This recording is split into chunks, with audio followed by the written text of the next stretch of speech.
Hello everybody, welcome to Bushido Gaming with me, Kenji, and today we're going to be showing you the ins and outs of the Resident Evil 2 board game. So let's go ahead and get started. Alright, as always, this game contains scenes of explicit violence and gore. The trademark of the old school Resident Evil games is show up for you to start playing that game. Alright, so we have the Red Book that gives you all the scenarios and a little bit of details about the more final parts of the game, and most importantly, how your board is going to look and the rules and stipulations of the current game. And then, of course, we have the White Book. It tells you all the rules and final points of the game, which I've done memorize practically all this, so I'm not going to read the book to you. I will show you how to play, but right now I'm showing you how everything is.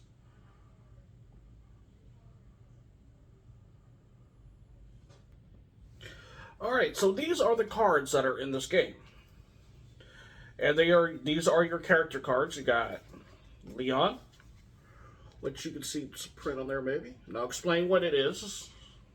You got Leon, you got a Claire, an Ada Wong, and a Robert Kendo, the gun shop guy.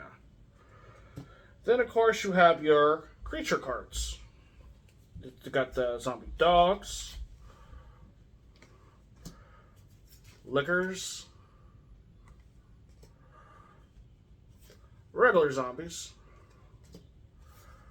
evolved liquor, and then you got a modified zombie. So those are your character and creature cards. Now there are, for this base model, you have two bosses throughout the games. You have a G Mutant, and this is the G Mutant deck, which it just tells you what it does and what you need to avoid it, or what happens if you can't. They also have Birkin Stage 3, and I believe the other add-on expansion packs that you can get also have the other variations of Birkin. And then these are your stress decks. I call them stress decks. Basically what they are is you have a whole stack of all clear, nothing happens. Then you have a whole stack of yellow ones. They have certain events and scenarios that can occur that can either be hindering or helpful. You'll never know. Then, of course, you got the red ones. The red ones, no matter what they are, they're usually bad news. They're going to put an obstacle in your way. They're going to spawn more zombies, make you miss a lot of stuff. Then you got these little cards here. The S stands for starter. This is a starter deck. You deal out the cards appropriate to each character, and that's what you get for the beginning of the match. Then you got deck A, which are, again, other little item cards and such. And then you got B. Same thing, but different stuff. And then you got the one that represents locked doors. These are double-sided. So what I mean by locked doors is, on your scenario map, it'll show a locked door and what symbol. You put that card underneath the door, it'll tell you what key you need to unlock it. That's what its purpose is. Alright, let's move on to some figures. Alright, so you have very colorful dice, different ones. The blue ones are your basic rolls you need to do that give damage, or whether or not you dodge an enemy. So these little arrow icons, those represent a dodge. Now, your individual character card will actually tell you how much of a roll you need to do a successful dodge or an evasion. Now, there are two types of damages. You got one that is a singular bullet hole, and then one that's a tillable bullet hole. As you can guess, this one represents a singular damage. This one represents a double damage. So if you get lucky, roll a bunch of doubles, you're going to kill whatever's in your way. And then you got these nice red ones. They have empty spots, which is a miss. Then they have, again, your double and single bullet hole. What these are for your higher caliber weapons. your magnums, your grenade launchers, and such. That's what these represent for. Then you got the black one. It's a six-sided die with an umbrella logo on it. What this is used for is when you enter a room, you'll have to check the map. The map itself will be different colors. And what that does is it has a chart for anything that's not green. Green is all clear. Green is good.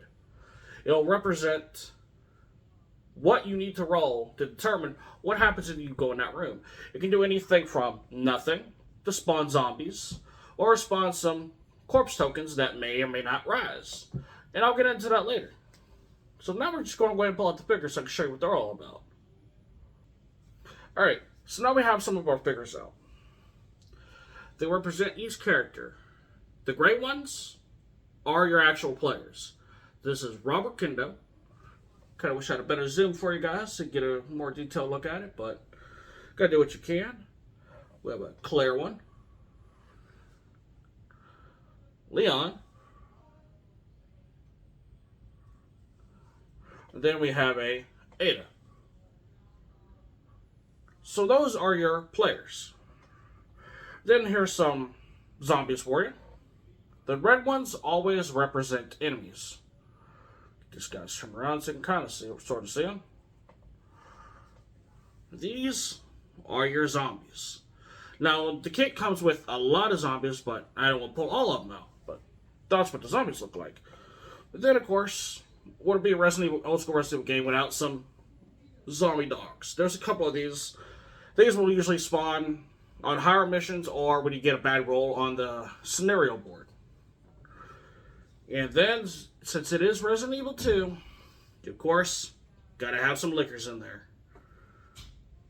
And then this one right here is the G Mutant. Notice how they're bigger. I'll show you what that represents later. And then we have the Birkin. The Birkin Mutant 3, I believe. Phase 3 or whatever. So that's what these are. Alright, so tile sizes represents a square. And you'll see that small circle. Pill shape. Big circle. Here's the significance of that. In a given square, you can fit 4 of the small circle ones in one box. Or you can fit 1 pill-shaped bottom one and 2 smaller ones. That would take up the square. Or 2 liquors. Then the bosses, they take up 1 whole square. So that's what these are about, and I'm going to go through the process of showing you some more of the game. Alright, so as you can see, there are a lot of components, a lot of parts to this. These over here are your board pieces. We're literally putting it together like a puzzle as it shows on your scenario booklet of what map you're doing. You got a bunch of big ones. They're double-sided too. Squares, small squares, rectangles, L shapes. You got a whole bunch of stuff. Then you got your character board, which you put your character card there, and then this is your health bar. Fine for green, caution, orange, danger, just like the game. Then you have stairs. On certain parts of the map, in certain scenarios, you'll have a multiple floor scenario, which you put one at point A, no, one at point B. As again, your scenario book will tell you. Then you have various door icons. One side is locked or shut, and the other one is open. And I'll explain the significance of that later. Then we have typewriter tokens. It is optional to use typewriters in the game. The reason why I say optional is because you put it down, and you have a scenario which shows where you can put one. Whenever you come across it, and you have this icon, the ink ribbon, You can use it to save your game. But the thing is, like, let's say you save it, go ahead and save, and you end up dying. You and your team end up dying, or you fail the scenario. Instead of restarting the whole thing, you can continue where you left off at that save. But again, you have to remember where every fucking thing was. So you might, if you're going to do that, you might as well take a good collection of photos to show where everything was, where everyone is, was, this, and that, and that's a big pain in the ass. That's why I don't use the ink grip and stuff. I just go until we die. And if we die, if we feel like it, we'll restart. If not, we'll just do something else. But anyways, continuing on. Then we have the famous item box token card. What this symbolizes, item box. If you played Resident Evil when they had item boxes, if you have something in your inventory you don't want, or you have too much in your inventory, you can put it onto here, and another player, or you, can come back to it and pick up the item. Because each character, just like the game, has a set amount of inventory you can get. And each character's card will tell you what that is. And if you get lucky enough to come across one of these, which I think is, nope, that was just that. This one is a +2 item space. Lets you carry more, just like the side pack from Resident Evil 2, which you find in the armory. Side pack. Gives you 2 extra slots. And then these are corpse tokens that I was speaking of earlier. Some scenarios will already have them preset on the map, or if you get from the little stress deck, as I call it, I forgot the real name for it, I'll look that up for you guys again later. I'll read through the book again. But these represent those corpses.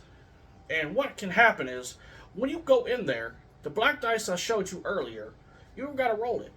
If you roll the umbrella symbol, that corpse becomes a zombie, and now it's going to come after you.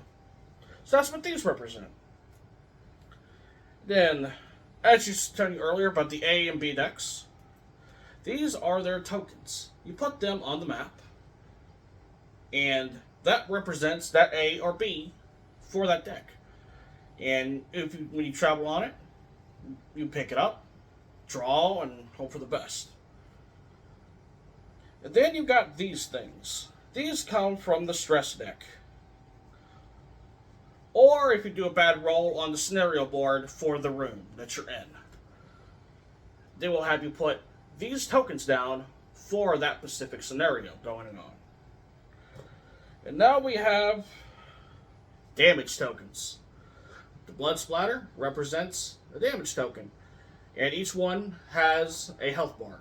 Each enemy has a health bar. Each one represents a section of that health bar. Then on the back, you have the infected meter. The infected meter is, if it deals infected damage to you, you put that on. And then you resolve the effect that's given to it later. And then you have your heart symbol, which is how you mark your health bar. And then, if you get poisoned, you flip it, and there's a little test tube flask icon which represents you are poisoned. And then these little strips of cardboard. These represent walls. In some scenarios, in certain rooms, you have to create walls. And that are what these are for. So that sums up everything that is in the Resident Evil 2 board game. Core version. I will be getting the extras, and as I go through them, I'll be doing those. But today's video was just showing you what it looks like when you open it. Now later on, I'll do the training scenario for you so you guys can know all the rules and maybe refresh myself just in case I forgot a little something. So hopefully you guys enjoyed this video. If you did, click that like button. If you really enjoyed it, hit the subscribe button. And feel free to tell your friends about this channel so we can help it grow and make more videos just like this for you. Now I'll see you guys on another day.